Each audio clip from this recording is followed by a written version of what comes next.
What up, Epic Readers? I'm Jesse from the YouTube channel Jesse the Reader, and today I'm bringing you another episode of Epic Adaptations, the series here on Epic Reads where I keep you in the know on all the recent YA book-to-movie and book-to-TV adaptation news. The book adaptation scene has been booming in the year of 2020 and it doesn't seem to be stopping. It's explosion after explosion and I'm here for it. It's the only kind of explosion I like. A good old book adaptation explosion.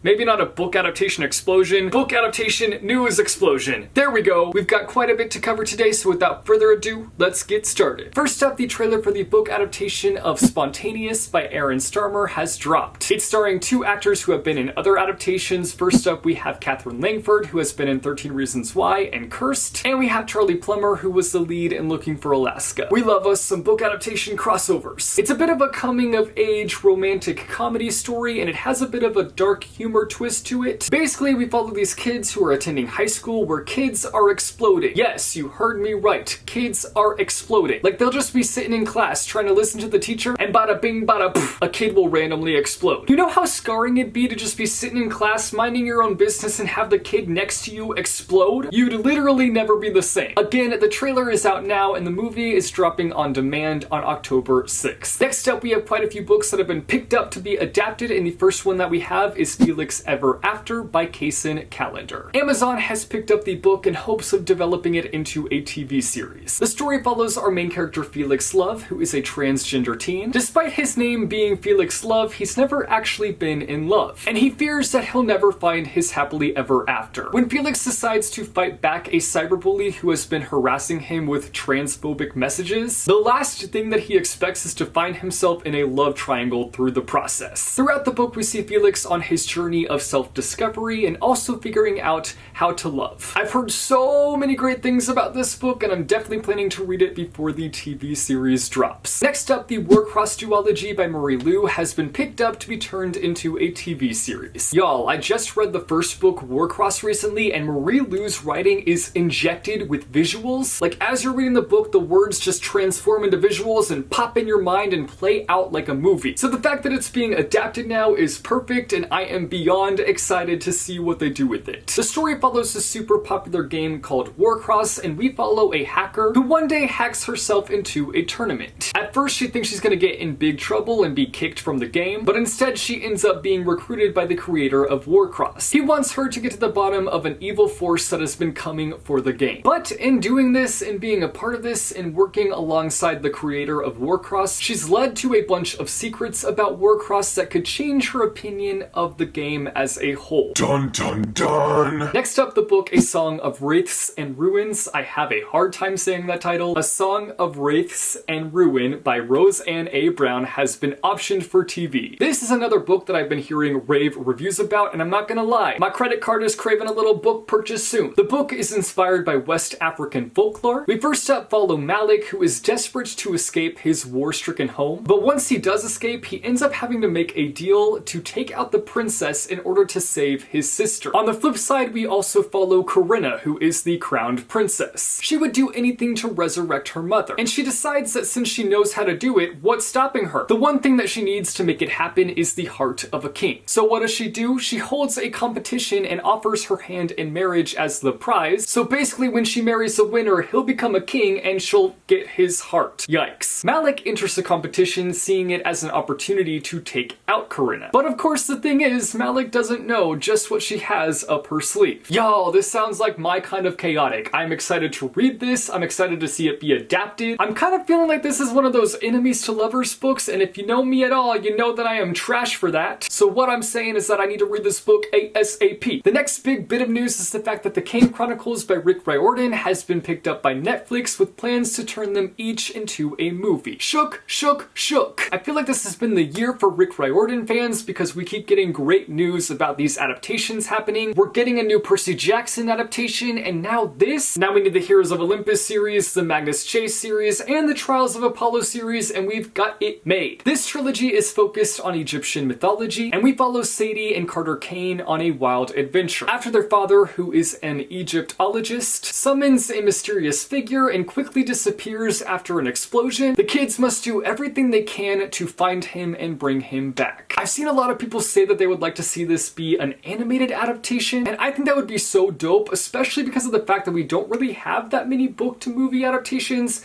that are animated, and I feel like these would succeed in being animated films. But I want to hear from you. What do you think? Live action or animated? Let me know in the comments down below what you would want. The last bit of news is an update on a book to movie adaptation that I touched on recently, and that is for They Wish They Were Us. And that is the fact that the singer Halsey will be joining the cast. It's always really interesting and exciting when a big name joins a movie. I think she's a great musician, and I'm excited to see how she does with acting. Alright guys, that's all the epic adaptation news I have to share with you today. I hope that you enjoyed this episode. I want to hear from you guys down below in the comments now. Let me know in the comments which adaptation you are most looking forward to. We've got so many adaptations coming our way, and I can't wait to see how all these books translate into TV or film. As always, thank you guys so much for watching, and I will see you next month with another episode of Epic Adaptations.